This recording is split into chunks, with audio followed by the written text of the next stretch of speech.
ئازیزان و خۆشەویستانم کاتتان باش. من شەماڵ عەلیم و ئەم بەرنامە تایبەتتان لە ڕێگەی کەناڵی هیوا و پێشکەشەکەم بە شێوازێکی تایبەت. ئەم بەرنمەیە وەک بەرنمێکی تۆمارکراو لە ڕێگەی کەناڵی هیواوە پەخشەکەم و بە تەنها خۆم لەم بەرنمەیە قسە و باسێکم هەیە کە پێم خۆش بوو بە ئێوەی ئازیزی بگەێنم. باسی ئەمڕۆم سەبارەت بە شۆڕشی یا ڕاپەڕینی ئێرانە کە لە چەند ڕۆژی ڕابردووە بۆتە بابەتی میدیاکانی تەواوی جیهان و بە شێوەیەکی زۆر بەرچاو تا دێ فراوانتر و فراوانتر بێتەوە. خۆپیشاندانە ئاگادارن کە بەهۆی کوشتنی زۆر دڕندانەی ماسا ژینا ئەمینیەوە پێکات ئەم تاوانە گەورەیەی کۆماری ئیسلامی کە وەک درێژکراوەی سیاسەتی چەپاندن و بێمافکردن و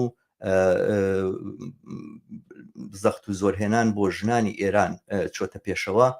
لەلایەن پۆلیسی ئەخلاق یا پۆلیسی ڕەوشتەوە لە شاری تاران بەڕێوە چوو مەسا لە سەردانێکا بوو بۆ تاران و کەموتانەزانن لەوێ لەگەڵ براکەیە بوو دەستگیر کرا سەبارەت بەوەی کە چەند تاڵێک لە قژی لەژێر سەرپۆشەکەیەوە دەرکەوت بوو و قانونەکانی حیجابی ئیجباری جمهوری ئیسلامی ژێر پێنا بوو خۆیان وتیان و پاش چەند سەعاتێک ژینا ئەمرێ بەڵام چەند ڕۆژێک لە خەستەخانە ئەیهێڵنەوە تاکو مردنەکەی ئاشکرا ئەکەن و ئەوە بوو هەینی ڕابردوو مەرجی ئێوان ئاشکرا کرد بوو بە سەرەتای دەرکەوتنی خۆپیشاندانێکی گەورە و فراوان لە سەرتاسەری ئێرانە. ئەم خۆپیشاندانە زۆرتر لەوەی کە تەنانەت تەنها سەبارەت بە پەچە و یاخود بە سەبارەت بە حیجابی ئیجباری بێ تەواوی سیستەمی جمهوری ئیسلامی ئێرانی ئەساسی ئەم سیستەمەی بە نیشانە گرتووە و ئەوێ کارێک بێت کە کۆتایی بە ژیانی ئەم ڕژێمە بێنە کە نزیکەی 42 ساڵە بە بەرهەمی جگە لە خوێن ڕشتن، جگە لە تاوانکاری، جگە لە سەرکوت، جگە لە ئیستیبدادێکی تەواو ئاشکرا لەسەر تەواوی ئێران هیچی تر نەبووە. دیارە ئەم خۆپیشاندانە وەک ئاگادارن هەتا ئێستا لە برە و لە پەرەسەندنایە هەتا دێت شارەکانی تری ئێران ئەگرێتەوە دو هەواڵ کە دوێنە بڵاو بۆ ئەو بووکە نزیکەی 80 شاری ئێران بەشداریان لەم خۆپیشاندانەیە کردووە و تا ئێستاش بڵێستەی ئەم ناڕەزاییە بەرزترە بێتەوە و ئەم ناڕەزاییە تونتر ئەبێوە تا دێ دروشمەکانی ڕادیکالتر و ڕوونتر ڕوبەڕووی جمهوری ئیسلامی ئێران دەوەستێتەوە. دیارە خۆپیشاندانەکان لە زانکۆی تاران هاوکات لە سەقز دەستی پێکرد و هەر لە کوردستانەوە پەڕیەوە بۆ زۆرێک لە شارەکانی ئێران و بوو بە هەموو تەواوی شارەکانی ئێران بوونە مەیدانی ئەو بەرامبەرچی کە لەگەڵ دام و دەستگا داپڵۆسیێنەرەکانی ڕژێمی جمهوری ئیسلامیە هاتوۆتە ئاراوە. لە چەند ڕۆژی ڕابردووە جمهوری ئیسلامی ئێران دەستی نەپاراستووە، سەرکوتێکی ئاشکرای بەرپا کردووە، خەڵکانێکی زۆر جانە لە دەستداوە، جانیان بەخشیوە بەپێی هەواڵەکان تا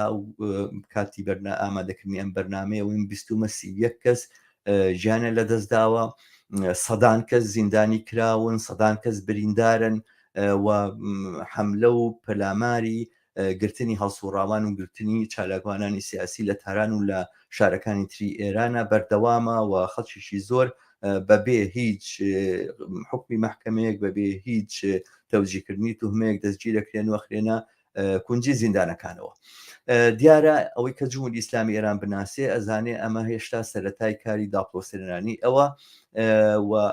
لەمە دووە لە ڕۆژانی داهاتوە بە تایبەتی پاژەوەی کە ڕئیسی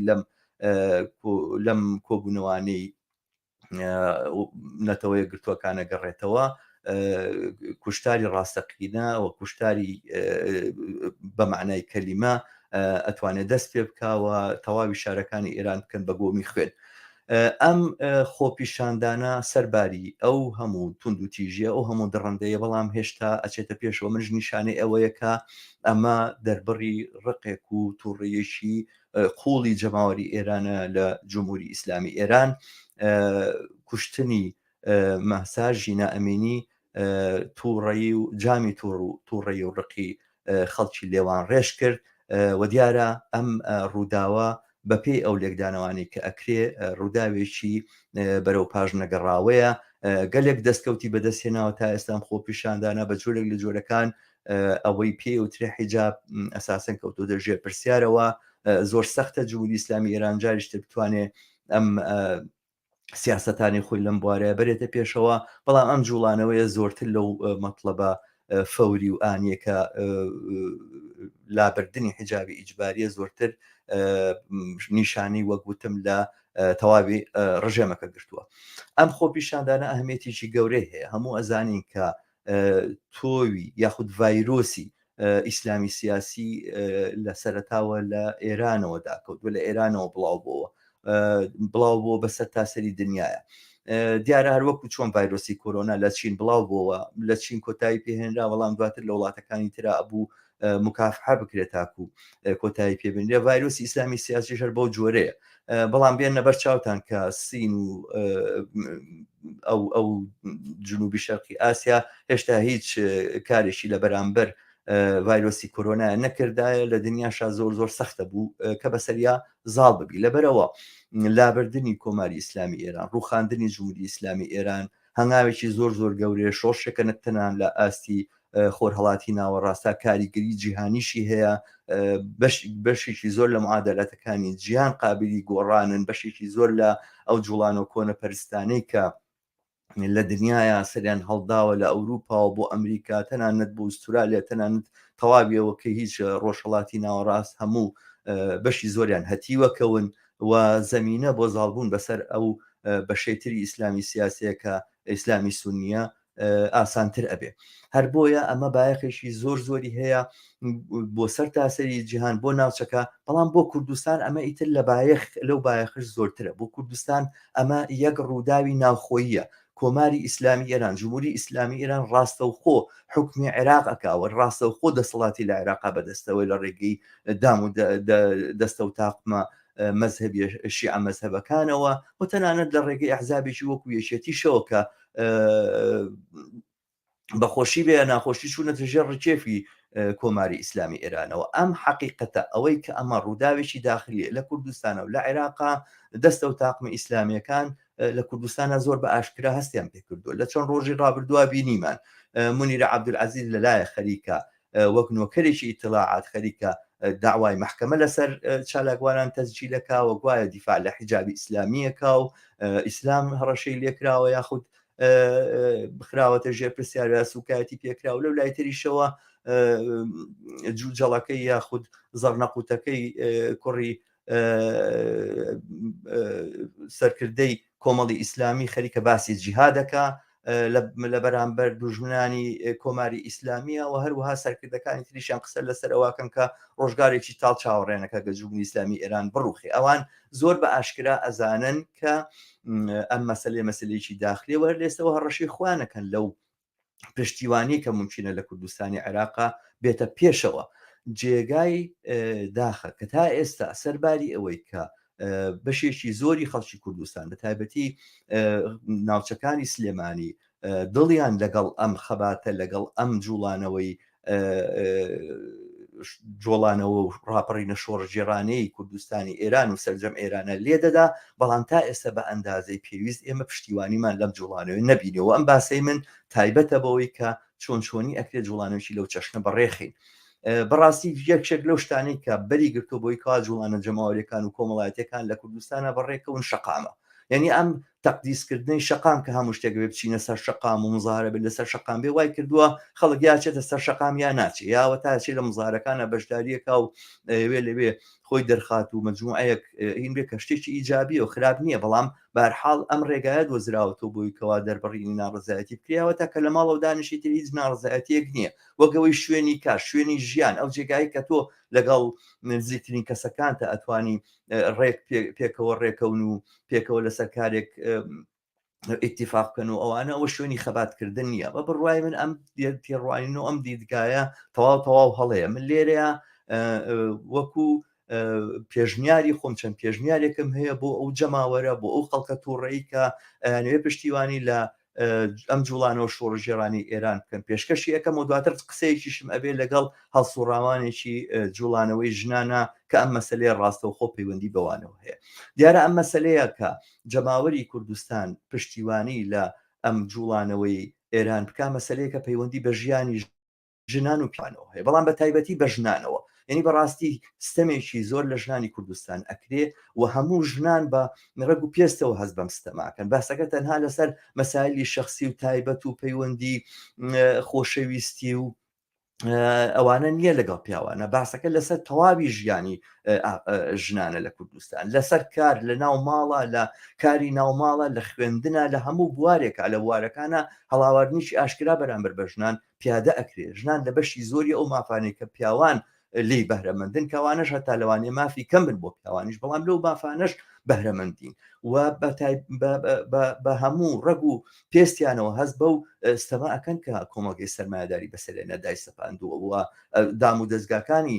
دەسەڵاتیش بەسەریانە سەپێنێ و لەو جێگایانە لە هەموو ئەم جێگایانەیە کە ژنان تایان ئەو جێگانی کەستەمیان تیاکرێ ئەتوانن ئەو جێگانە جێگای بەرەنگاربوونەوە بن، جێگای ڕوبەڕووبوونەوە بن، جێگای بەرەو پێشبردننی خەبات بن. یعنی پێویست ناکات تۆ تەنها بچیتە سەرجادە بوویکەوە لە ناڕەزایەتەکانی خۆت دەربڕی، ئەتوانی لە شوێنی کارەکەتە لە مەکتەبێکە چەند مامۆسابەیەک و کۆ ببنەوە ڕسمێکی مەسادا بنێن و چەند مۆمدا بنێن و بە دەوریەوە کۆمەڵێک دروشم بڵێنەوە یا دروشمێک بەدەستەوە بگرن و وێنی خۆتان بگرن و بیخەنە سەر فەیسبوک سۆشیال میدیا لەم ڕێگایەوە بەکاربێنن بۆی ئەم جوڵان و ناڕزایە فراوان بێتەوە و ئەمە ببێ بە ڕووداوێک کە هەموو کەس چاوی لێ بکات و بکرێت. ئەمە مەسلێکی زۆر زۆر سادە و ئاسانە، ژنانی گەڕەگەتوانن هەماشت بکەن. یعنی تۆ پەرستاری لە خستەخانە کارەکەی، مامۆستای لەسەر لە قوتابخانە کارەکەی، خوێنکاری لە قوتابخانە دەوامەکەی، کارگەری لە کارخانە کارەکەی، فەرمانبەری لە هەر جێگایەکەی توانی چوار کەستان بەیەکەوە کۆ ببنەوە و باسەکە لەسەرەوە نییە کە حیجاب دەربێنی بیسووتێنی، نەخێر ڕسمێک دابنێ و چەند مۆمێک دابنێ و پشتیوانی لە ماساکە هاو خەمی هاو پشتی خۆت لەگەڵ جەماوەری خەڵکی کوردستانی ئێران و تەواوی ئێرانە دەربڕە. ئەمە ڕێگایەکە زۆر زۆر ئاسانە و پێویستی بەوە نییە کە زۆر بۆی ماندووبی، پێویستی بەوە نییە بچیتە سەرجادە، پێویستی نییە بەرەنگاری هیچ پۆلیسێک ببیتەوە یاخود ئیجازە و مۆڵەتی هیچ کەسێک وەرگری بۆی ئەم ناڕزایە دەربڕی. پاشان بەڕاستی بڕۆینە سەر ئەم ڕۆشنبیرانە و ڕۆشن فکرانە و ئەم هونەرمەندانە و ئەمانەی کە خۆیان بە تعبیر لە زەمیری خەڵکو و لە زەمیری کۆمەلگا ئەزانن. نەڕۆی جۆم لە عەدنان کەریم بوو داوا لە جمهوری ئیسلامی ئێرانەکە ئەڵێ بەڵکم تحقیق بکەن لەم مەوزوعەیە. ئەمە چ دەلیلێکە؟ عەدنان کەریم هونەرمەندانی کوردستان ئێوە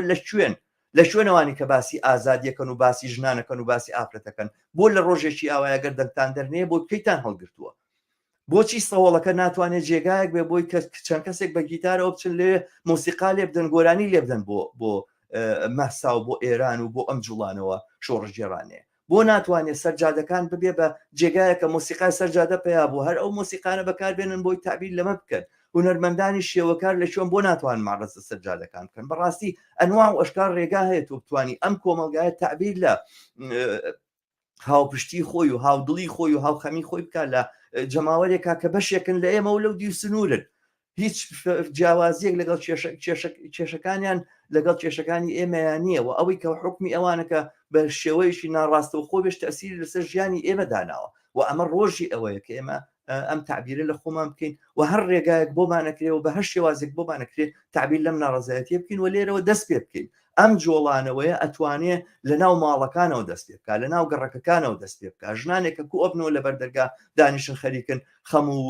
پەژارە بۆ یەکتر هەڵە ڕێژنەوە ئەوانە. ئایا ئەم ژنانە ئەم دایکانە بە دیتنی دایکی مەسا نەهەژان نەلەرزین دڵیان نەکەوتە ئازار کە چۆن دایکێک مناڵێکی ئاوە کچێکی ئاوە 22 ساڵەی کابوای ئێستا لە زانکۆ بێ بە تەنها لەبەرەوەی دوو قژی لەژێر لەشەکەیەوە دیار بۆ ئەوان و جانی لەدەستدا لە هەڕەتی لاوێتی یاختنرایە ژێرگە بەبێ هیچ تاوانێک بەبێ هیچ شتێک دڵتان ئازاری ناهات بۆ ئەم ژنە بۆ دەربڕ بۆ تعبیر لەم ئازارە ناکەن. بۆ ناڵێن کە ئێمە هاوپشتی دایکی ژینین و ئێمەش لەگەڵ تۆین دایکی ژینە ئێمەش وەکو تۆ خەمبارین. ئەمە چه مەسەلەیەکە کە پێویستی بە فەلسەفە لێدان و پێویستی بە خۆ ئامادەکردن بێ. بە بڕوای من ئەمە ڕێگایەکە کرێ بگیرێتە بەر منم پێشنیارانم هەیە، ومێدەوارم جێگای خۆیان بگرن و ومێدەوارم ببن بە بەکارێکە هەر ئەمڕۆ سبەی دەستی بینەوە هەر ڕۆژی داهاتوو کە چوون بۆ کار ئەوانەی مامۆستان ئەوانەی خوێندکارن ئەوانەی کە فەرمانبەرن ئەوانەی کرێکارن بە دەورێکا کۆ ببنەوە و وێنەی ناڕەزایەتەکانتان بگرن لەسەر فەیسبوک داینن بیکەن بە جوڵانەوەیەک بە دڵگەرمی بدەین بەو خەڵکەی کە بە سنگی ڕووتەوە بەرامبەر بە گولۆ بەرامبەر بە تۆپخانە و زرێپۆشی دەسەڵاتی کۆماری ئیسلامی ئێران ڕاوەستاون باوەش بزانن کە ئەمڕۆ دیارە بڕیاریان داوە کە سوپانێنە سەرجادە سوپانێر لە ناو شارەکانەوە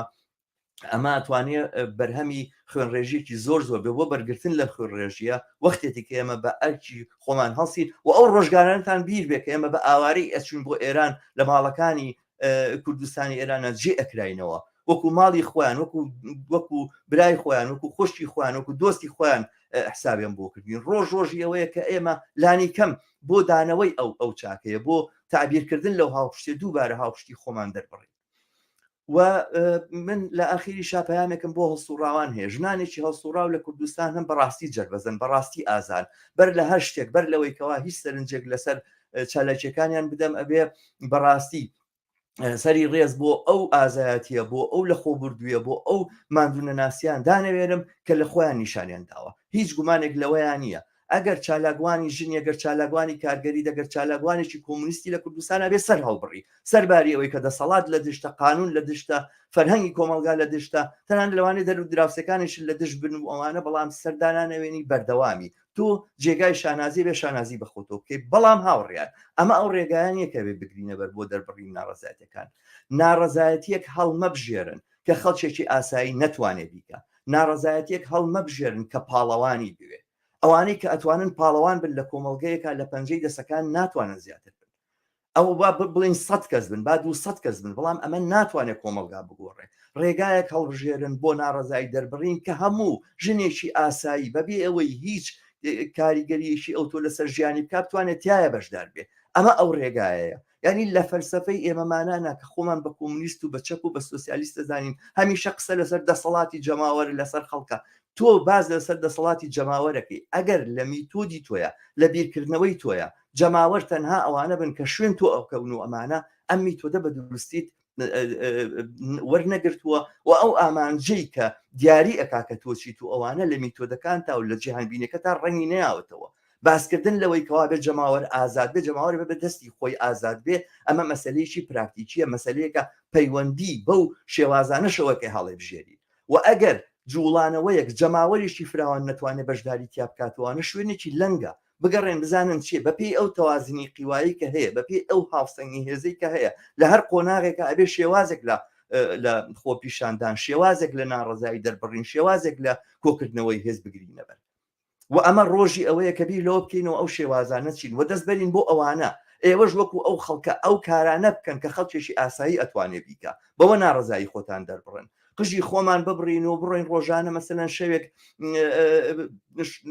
بڵین نەنوین لەبەر خاتری ئەمە یاخود شەوی ماتەمینی دابنین و ئەمانە بە چەند کەس ئەکرێت چەند سەد ژن ئەتوانێت لە سلێمانیا کاری وا بکە لەوانەیە 50 ژن بەوانەیە 100 ژن بێ بەڵام ئەی هەموو ژن ئاخر ژن نیوەی ئەم کۆمەلگایە زیاتری شێتی نیوەی ئەم کۆمەلگایە زیاتری بە چ وەسیلێک ئەتوانێت تعبیر لە ناڕەزایەکانی خۆی بکە ئەگەر جەماوەر قەرار وایە دەسەڵاتدار بێ ئەگەر جەماوەر قەرار وایە ئازاد بێ ئەبێ جەماوەر لەم خەباتەیە بەشداری بکە و ئەبێ بۆ وەسایلانە بەشداری بکە کە ئەتوانێت پێی بەشداری بکە بەڕاستی پێویست بۆ واکە بە هەموو ئەو شێوازانە لە بیرکردنەوە و لە تەنزیمکردنی ناڕەزایەتی و لە تەنزیمکردنی مواجهەکردن و مقاومەتکردن لەم کۆمەلگایە بچینەوە و پێویستمان بەوەیە ئەمە ببێتە بناغە و ئەساسی بیرکردنەوەمان 100 هەنگاوی پێکەوەی یەک هەنگاوی پێکەوەی 100 کەس لە هەزاران هەنگاوی تاکە کەسیەک زۆرتر ئەهەمیەتی هەو کاریگەرترە 100 کەس پێکەوە یەک هەنگاو بۆ پێشەوە بنێن لە هەزاران و هەزاران هەنگاوی تاکەسێک بە قیمەتتر و بە ئەرزشتر و کاریگەرترە لە کۆمەلگایە ئەبێ لەسەر ئەساسی ئەم فەلسەفەیە بیر بکەینەوە ئەمە بکەین بە ڕێنمای کاری خۆمان و هەڵبژێردنی شێوازەکانی خەباتمان لەمە زیاتر کاتی ئێوە ناگرم وامدانابوو 20 دقیقە زیاتر قسە نەکەم ئومێدەوارم ئەم پێشنیارانم ئەم بۆچوونانم بتوانێ شتێک ڕۆشن بکاتەوە یاخود پێشنیارێک بن کە بتوانن بەجێ بن جێگەی جێبەجێکردن بن و بتوانێت کۆمەچێک بک بە دەرخستنی جوڵانەوەی ناڕزایی لە کوردستان. ومێدەوارم لە سەرنجەکانتان ڕەخنەکانتان پرسیارەکانتان هەشتێکتان هەیە بێبەشم نەکەن دیارە ناکرێ ڕاستەوخۆ وەڵامی ئەم پرسیار و سەرنجانتان بدەمەوە چونکە بەرنمەکە ڕاستە و خۆ نییە تۆمارکراوە بەڵام ئەکرێ کۆمنتەکانتان دابنێن لە یوتوب یاخود لە فەیسبوک لە ڕێگەی کۆمنتەکانتانە و وەڵام دانەوەتان درێژە بە گفتوگۆکانمان بدەین سەبارەت بەمانە وەشاید من لەم پێشنیارانەما خەیاڵم کردبێ فەنتازیایەکەم هەبێ ومێدوارم بۆم ڕوونکەنەوە کام ڕێگایانەی تر کاریگەرترە بۆی کە بتوانین جوڵانەوەیەکی جەماوەری کە زەمینەی هەیە جوڵانەوەیەکە لە کوردستانە زەمینەی هەیە کە دەرکەوێ هەر ئەمڕۆ لە بەرامبەر ستەم لە ژنانە و بۆ پشتیوانیکردن لە ڕاپەڕینی جەماوەری ئێران بەو ئومێدەی ڕاپەڕینی جەماوەری ئێران بە سەرکەوتن بگا هەر لێرەوە خۆم بە بەشداری خەمی خێزانی مەسا ژینا ئەمینی ئەزانم و خۆم بە بەشداری خەم و پەژارەی تەواوی ئەو قوربانیانە ئەزانم تەواوی ئەو جانبەخت کردوانە ئەزانم کە لە ڕۆژەکانی ڕابردووە گیانیان بەخت کرد ناوی ئێوە خەباتی ئێوە نەک تەنها بۆ ئێران بۆ سەرجە مرۆڤایەتی لە مێژوودا تۆمارەکرێت سەربەرز و سەرکەوتوو بن زۆر سپاسانەکەم بۆ تحملکردنی ئەم قسانەکە کردم بووە بیستنی ئەم قسانەکە کردم ومێدەوارم بەشداری گفتوگۆ و قسە و باس لەم بابەتەوە بکەن کاتێکی خۆشتانە بێت